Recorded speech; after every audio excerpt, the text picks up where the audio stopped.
इस संसार से कुछ ऐसे हालात वो पैदा कर देते हैं कि यहाँ से सब आस टूट जाती है और व्यक्ति शरणागत हो जाता है। इसलिए जिन व्यक्तियों के भी जीवन में इस तरह की परेशानी, दुख, व्यथा, तमाम तरह के दर्द अगर हैं, तो समझिए कि ईश्वर का इसमें कोई बहुत बड़ा संकेत छुपा है। ईश्वर आपको अपने निकट लाना चाहते हैं, पूर्ण शरणागति देना चाहते हैं, और पूर्ण शरणागति के बाद जिन सुखों की आप प्राप्त करेंगे, जिन सुखों को आप प्राप्त होंगे, तो आप आश्चर्यचकित हो जाएंगे, उसकी कल्पना नहीं कर सकते।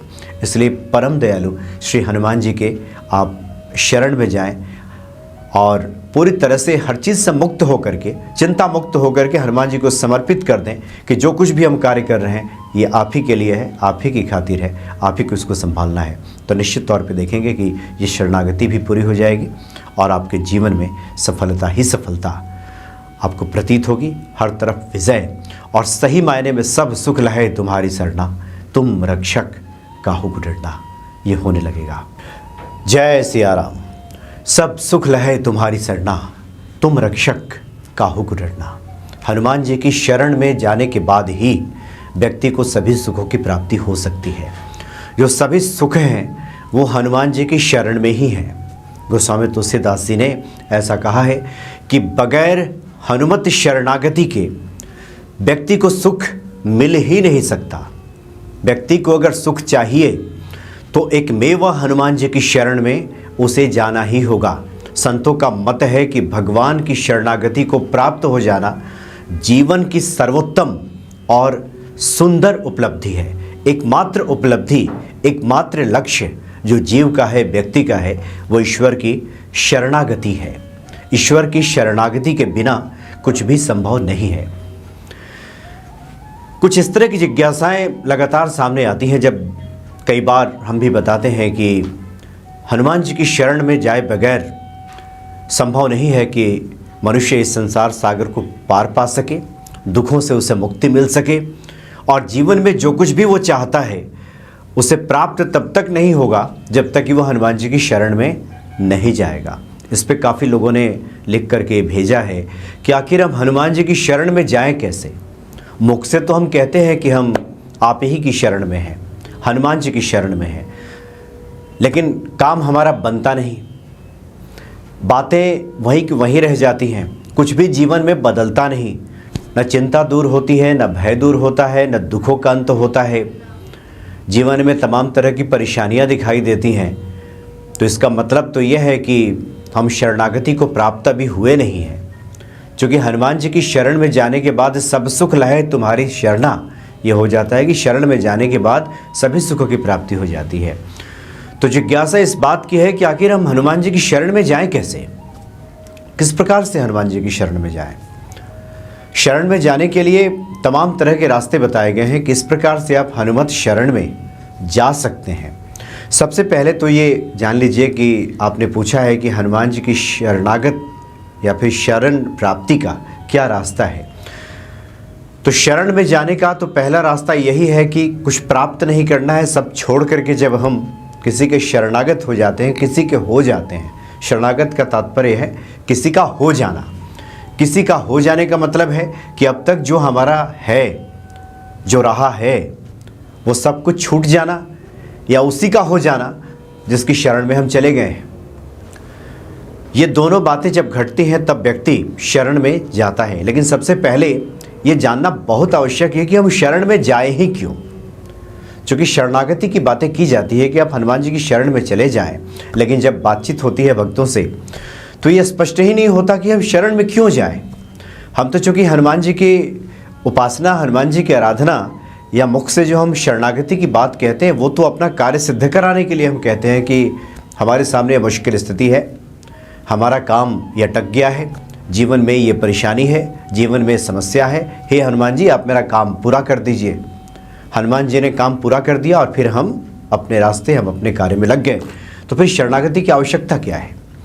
तो शरणागति के मूल अर्थ को, मूल तत्व को समझे बगैर व्यक्ति शरणागत हो ही नहीं सकता। सबसे पहला सवाल तो यही है कि शरण में हम जाए ही क्यों, क्या आवश्यकता है शरण में जाने की।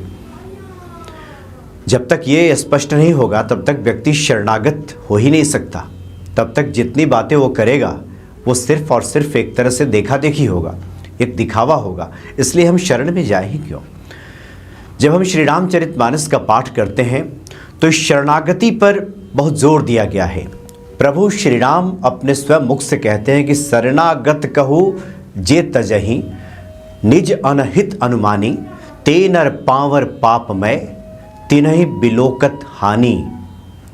प्रभु श्री राम कहते हैं कि जो व्यक्ति शरण में आए हुए को देखकर लाभ हानि का अनुमान करता है कि ये जो मेरे शरण में आया है इसको मैं अपनाऊंगा तो मेरा लाभ होगा कि मेरी हानि होगी, मेरा क्या इसमें फ़ायदा है, ऐसा जो अनुमान करता है, शरणागत कहूँ जे तजहि, निज अनहित अनुमानी, ते नर पावर पापमय, वो जो व्यक्ति है बड़ा ही गिरा हुआ है, वो पापमय होता है। तिन्हि बिलोकित हानि, और उनको तो देखने से ही पाप लगता है ऐसे लोगों की। तात्पर्य है कि प्रभु श्री राम शरणागति का इतना बड़ा अर्थ बता रहे हैं कि कोई व्यक्ति किसी की शरण में जाए तो जिसकी शरण में वो गया है उसे चाहिए कि उसे स्वीकार कर ले, किसी प्रकार का दोष देखे बगैर, अपनी हानि लाभ देख करके अगर कोई व्यक्ति किसी को अपनी शरण में लेता है वो व्यक्ति ठीक नहीं होता। प्रभु श्री राम का वचन है कि ऐसे लोगों को तो देखने से पाप लगता है। प्रभु श्री राम इतनी बड़ी बात कह रहे हैं। तात्पर्य है कि ईश्वर के भी शरण में जब कोई जाता है तो ईश्वर उसका दोष नहीं देखते, ये विचार नहीं करते कि ये कैसा व्यक्ति है, इसने कितने पाप कर्म किए, कितने इसने दुष्टता का जीवन जिया है। शरणागति का मतलब ही है कि जब ईश्वर की शरण में कोई जाता है तो ईश्वर उसके दोषों को नहीं देखते। प्रभु श्री राम फिर कहते हैं कि कोटि विप्र बध लागहि जाहु, जिस व्यक्ति पे कोटि विप्र बध, करोड़ों विप्रों का, ब्राह्मणों के वध का दोष ही क्यों न लगा हो, आए शरण तजहु नहीं ताहु, वो जब मेरी शरण में आता है तो मैं उसका त्याग नहीं करता, उसको भी अपना बना लेता हूँ कि सन्मुख होई जीव मोहि जबहि, जन्म कोटि यज्ञ ना सही तबहि। जब भी कोई जीव मेरे सामने आता है मैं उसके करोड़ों जन्मों के पापों का नाश कर देता हूँ। ये स्वभाव है प्रभु श्री राम का, हनुमान जी का, कि जो भी उनकी शरण में जाते हैं तो ये लाभ मिलता है, ये मिल जाता है व्यक्ति को। तमाम तरह के दोषों से मुक्ति मिल जाती है, तमाम तरह के पापों से मुक्ति मिल जाती है। ये प्रभु श्री राम का वचन है। कितना भी बड़ा अपराध करके व्यक्ति सिर्फ शरणागत हो जाए प्रभु श्री राम के तो दोषों को नहीं देखते, आपकी गलतियों को नहीं देखते, आपने जीवन किस प्रकार का जिया है, पापमय जीवन जिया है, इस तरफ नहीं देखते। ये प्रभु श्री राम का वचन है। करोड़ों ब्राह्मणों की हत्या का दोष जिस पे लग गया है वो भी जब हमारी शरण में आता है तो मैं उसे स्वीकार कर लेता हूँ, मैं उसका दोष नहीं देखता। ये प्रभु श्री राम का वचन है। इसलिए शरणागति में बहुत बल है। शरणागत हुए बगैर व्यक्ति का कल्याण संभव नहीं है। जो हम पूजा पाठ करते हैं, जो भी आराधना ईश्वर की करते हैं, उसका एक निर्धारित फल तो हमें प्राप्त हो जाता है, क्योंकि हर पूजा पाठ का अपना एक निर्धारित फल है, निर्धारित एक तय किया गया हो कितना मिलेगा। इस पूजा पाठ का ये परिणाम है, ये फल है, ये मिल जाएगा। लेकिन शरणागत उसे तो असीम मिल जाता है, कोई सीमित, कोई इसकी सीमा नहीं है, कोई लिमिट नहीं है। क्योंकि हम जिसके शरणागत होते हैं अब उसकी जिम्मेवारी हो जाती है कि वो हमारा क्या करेगा, हमारा भरण पोषण किस प्रकार से करेगा, पूरी जिम्मेवारी उसकी हो जाती है। तो जो भी व्यक्ति हनुमान जी की शरण में जाते हैं, हनुमान जी की शरणागत हैं, ये पूरा जिम्मा हनुमान जी का हो जाता है कि उस शरणागत की रक्षा वो कैसे करेंगे। थोड़ा और इस पे हम विचार कर लेते हैं। हम सभी सुंदरकांड का पाठ करते हैं। सुंदरकांड के पाठ में 3 शरणागति की बातें मुख्य तौर पे की गई है। हनुमान जी की शरणागति, विभीषण जी की शरणागति और समुद्र की शरणागति। सबसे पहले हनुमान जी प्रभु श्री राम के शरणागत होते हैं। प्रभु पहिचानी परौ गई चरना, सो सुख उमा जाई नहीं बरना। प्रभु को पहचान कर हनुमान जी उनके चरणों में गिर पड़े और प्रभु राम के हो गए। दूसरी तरफ विभीषण से जब मुलाकात होती है हनुमान जी की, तो हनुमान जी की शरणागति सबसे पहले विभीषण लेते हैं और फिर जो हनुमान जी का कार्य है इस शरणागति के बाद वे प्रभु श्री राम से मिला देते हैं। इसलिए गोस्वामी जी लिखते हैं कि तुम्हारो मंत्र विभीषण माना, लंकेश्वर भय सब जग जाना। जो हनुमान जी के मंत्र को मान लेता है, मंत्र के मानने का तात्पर्य है कि हनुमान जी जैसा कहते हैं, हनुमान जी का हो जाना, उनके मंत्र को मान लेना का तात्पर्य है कि जो हनुमान जी का हो जाता है, जो हनुमान जी की शरण में चला जाता है, लंकेश्वर भय सब जग जाना, वो लंकेश्वर हो गए जो विभीषण है। विभीषण स्वयं कहते हैं कि हनुमान जी से जब मुलाकात हो जाती है, हनुमान जी से जब जीव का परिचय हो जाता है, जब हनुमान जी की शरणागत जब जीव हो जाता है, तो जो भी वासना उसके मन में रहती है वो भी खत्म हो जाती हैं। उर कछु प्रथम वासना रही, प्रभुपद प्रीति सरित सो बही। थोड़ी बहुत वासना जो रह गई थी, विभीषण कहते हैं, अब प्रभु श्री राम के सामने आने के बाद वो वासना भी समाप्त हो जाती है। और तीसरी जो शरणागति है वो समुद्र की शरणागति है। ये समुद्र की जो शरणागति है, ये समुद्र देहाभिमान का प्रतीक है। तो इस तरह की जो शरणागति है वो भय के बाद आती है। आजकल कलयुग में हम संसारिक लोगों की जो शरणागति है वो समुद्र वाली शरणागति है। ज़्यादातर हम भय के वशीभूत होकर के ईश्वर की शरण में चले जाते हैं। जब चारों तरफ से ठोकर लगता है, इस संसार से हमें जब कुछ भी प्राप्त नहीं होता, जिस पे हमारा विश्वास और आस बंधी होती है, जहाँ से वहाँ से जब निराशा हाथ लगती है, तो फिर एकमात्र रास्ता हमारे पास बचता है कि हम ईश्वर की शरण में चले जाएं। क्योंकि समुद्र की शरणागति भय की शरणागति है, दंड की शरणागति है। तो इस प्रकार से 3 प्रकार की शरणागति की बातें सुंदरकांड में की गई है, और बगैर शरणागति के जीव का कल्याण संभव नहीं है। इसलिए शरण में जाना बहुत आवश्यक है। अभी की जो स्थिति है लोगों के सामने, वो समुद्र की शरणागति वाली है। भय बिनु होई ना प्रीत, कि 3 दिन जब बीत गया और उसके बाद समुद्र ने रास्ता नहीं दिया, बिनय न मानत जलधिजर, गए 3 दिन बीत, बोले राम सकोप, तब भय बिनु होई न प्रीत। भय के बिना प्रीत नहीं होता। तो ईश्वर ही कुछ इस तरह की व्यवस्था बना दें, इस संसार से हमारा मोह भंग हो जाए, जहाँ जहाँ हमारी आस बंधी थी वो आस टूट जाए, तो उसके बाद स्वतः हमारा जो मन है वो हनुमान जी के चरणों में लग जाता है। क्योंकि व्यक्ति जाए कहाँ? सूरदास जी कहते हैं कि मेरो मन अनंत कहाँ सुख पायो, जैसे उड़ी जहाज को पंछी फिरी जहाज पे आओ। जो मेरा मन है वो कहीं सुख पाता कहाँ है? क्योंकि इसके पास कोई रास्ता नहीं है। जिस प्रकार से बीच समुद्र में कोई जहाज जा रहा हो और उस जहाज़ के ऊपर कोई पक्षी बैठा हो और वो पक्षी उड़ जाए जहाज़ से, तो उड़ने के बाद जाए कहाँ? चारों तरफ उसे जब पानी ही पानी, समुद्र जब दिखाई देगा, तो फिर लौटकर पुनः वो उसी जहाज़ पर आ जाता है। और ऐसे ही स्थिति होती है आम जीवों की। चारों तरफ से जब निराशा हाथ लगती है, हर जगह उड़ने के बाद, उड़ान भरने के बाद, हर जगह दौड़ भाग लगाने के बाद जब कहीं कुछ हासिल नहीं होता, तो थक हार कर व्यक्ति पुनः ईश्वर की शरण में आ जाता है। तो समुद्र की शरणागति ही ज़्यादातर आजकल जीवों की शरणागति है। भयवश हम ईश्वर की शरण में जाते हैं। लेकिन किसी भी प्रकार की शरणागति हो, वो सब परम कल्याणकारी है, सुख देने वाला है। इसलिए पहले तो स्पष्ट हो गया कि शरण में जाना बहुत ज़रूरी है। अब शरणागत हम कैसे हों? तो शरणागति का सबसे पहला जो सूत्र ये है कि शरणागत का मतलब ये हुआ कि हमारा कुछ शेष नहीं बचा, हमारा कुछ भी नहीं बचा। अब जो कुछ भी है हम ईश्वर की शरण में हैं। इसलिए हम कई बार कह चुके हैं कि जब हम ईश्वर के सामने करबद्ध होकर प्रार्थना करते हैं, जब हाथ जोड़ते हैं, इसका तात्पर्य सिर्फ इतना सा है कि अब मेरे किए से नहीं होने वाला। पहले हम अपने पुरुषार्थ का पूरा परिचय दें, पुरुषार्थ के तहत जो भी कार्य हमारा है उसको करें, संपादित करें। हो गया तो ठीक, और नहीं हुआ तब जब एक बार हाथ जोड़ दिया, करबद्ध हो गए, इसका मतलब यह है कि अब जो करेंगे प्रभु राम करेंगे, हनुमान जी करेंगे। ये देहाभिमान खत्म हो जाता है कि मैं कर सकता हूँ।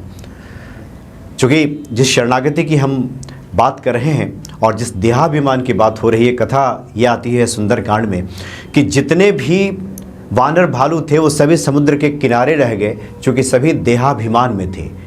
उन्हें लगता था कि वो उस कार्य को कर सकते हैं, लेकिन हनुमान जी के साथ ऐसा नहीं था। देहाभिमान से मुक्त है। बार बार रघुबीर संभारी, प्रविश नगर कीजिए सब काजा, हृदय राखी कौशलपुर राजा। राम काज किन्हे बिनु मोहि कहाँ विश्राम। ये सब राम का काज जो मानते हैं, जो ईश्वर का कार्य मानते हैं, जो पूर्ण शरणागत में है श्री हनुमान जी प्रभु श्री राम के, तो शरणागत व्यक्ति का स्वयं का कोई कार्य नहीं बचता कि उसका कोई अपना कार्य बच गया है, उसे अपने लिए कोई कार्य करना है, ऐसा कोई कार्य नहीं बचता। तो देहाभिमान से व्यक्ति मुक्त हो जाता है। वो जो भी करता है, जो भी कर्तव्य कर्म करता हुआ दिखाई देता है, वो उस ईश्वर का ही कार्य होता है।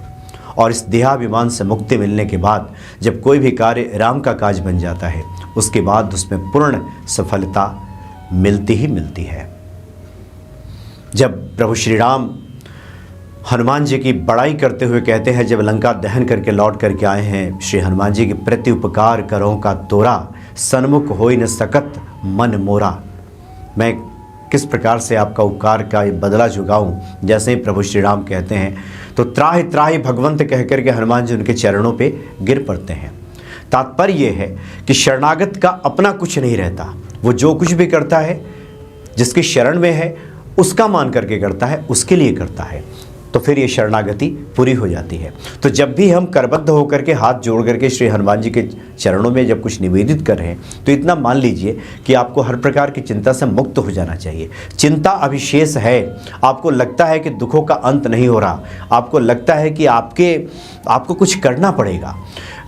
हनुमान जी को के सामने प्रार्थना तो की है, पता नहीं हनुमान जी करे ना करे। इस तरह के जब भाव जैसे ही आते हैं और जिस कार्य को आप अपना मान लेते हैं, तब तक समझिए कि शरणागति नहीं है। शरणागति का तात्पर्य है कि सब कुछ अपना छोड़ करके उसी का हो जाना जिसके हम शरण में हैं। अब हम कुछ क्रिया की बात करें कि आखिर हम शरणागत हों कैसे। इसके लिए तो एक अभ्यास की आवश्यकता है। उस अभ्यास के लिए नित्य प्रतिदिन हम स्नान आदि क्रिया से निवृत्त होकर के एक नियम तो जरूर बनाएं कि हनुमान जी के सामने हम बैठें, एक दीपक जलाएं और हनुमान चालीसा का पाठ करें और उनसे प्रार्थना करें कि मेरे मन से ये देहाभिमान धीरे धीरे खत्म हो और जो कुछ भी इस संसार में मैं कार्य करता हूँ, आपका ही कार्य मान करके मैं इसको करूँ। चूँकि आपने मुझे जो दायित्व दिया है, लेकिन कार्य आपका है, इस भाव से हम करें तो धीरे धीरे ये देहाभिमान खत्म होने लगता है और प्रभु का कार्य ये होने लगता है। तो इस भाव से अगर हम प्रतिदिन इस पूजा में उतरें और धीरे धीरे अभ्यास से अगर हम अपने को समझाना, मनाना और भीतर के भाव से हम ये भर जाना जब सीखने लगेंगे कि जो कुछ भी है ईश्वर का है, उसके बाद धीरे धीरे शरणागति पूरी होने लगती है। और लेकिन कलयुग में एक और हम ये बात आपको बताएं, खास करके अब तक जितने संतों से बातचीत होती है, सबका कहना है कि कई बार तो है कि प्रभु ही ऐसी परिस्थितियाँ बना देते हैं कि व्यक्ति उनकी शरणागत हो जाता है। इस संसार से कुछ ऐसे हालात वो पैदा कर देते हैं कि यहाँ से सब आस टूट जाती है और व्यक्ति शरणागत हो जाता है। इसलिए जिन व्यक्तियों के भी जीवन में इस तरह की परेशानी, दुख, व्यथा, तमाम तरह के दर्द अगर हैं, तो समझिए कि ईश्वर का इसमें कोई बहुत बड़ा संकेत छुपा है। ईश्वर आपको अपने निकट लाना चाहते हैं, पूर्ण शरणागति देना चाहते हैं और पूर्ण शरणागति के बाद जिन सुखों की आप प्राप्त करेंगे, जिन सुखों को आप प्राप्त होंगे, तो आप आश्चर्यचकित हो जाएंगे, उसकी कल्पना नहीं कर सकते। इसलिए परम दयालु श्री हनुमान जी के आप शरण में जाएं और पूरी तरह से हर चीज़ से मुक्त होकर के, चिंता मुक्त होकर के हनुमान जी को समर्पित कर दें कि जो कुछ भी हम कार्य कर रहे हैं ये आप ही के लिए है, आप ही की खातिर है, आप ही को इसको संभालना है। तो निश्चित तौर पे देखेंगे कि ये शरणागति भी पूरी हो जाएगी और आपके जीवन में सफलता ही सफलता आपको प्रतीत होगी, हर तरफ विजय और सही मायने में सब सुख लहे तुम्हारी सरना, तुम रक्षक काहू को डरना, ये होने लगेगा। जय सिया राम।